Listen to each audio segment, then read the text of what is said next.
first base, this is obviously the Royals thing, where Royals just get constant votes in the All-Star game that's been happening the last couple of years. Miguel Cabrera should be the guy. Here's something that I love about Miguel Cabrera. He's having a good season. He's on pace for 35 home runs. Everything's good.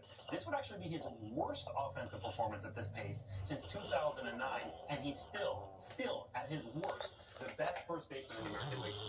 All right, Cabrera. Yeah, that's weird. That's Miguel Cabrera. Last week, my hitting guy was Paul Goldschmidt. This week, the hitting guy, Miguel Cabrera. All right, who we got? Francisco Lindor, 840 OPS, gonna win the Gold Glove probably this year, and is on pace for a 7 WAR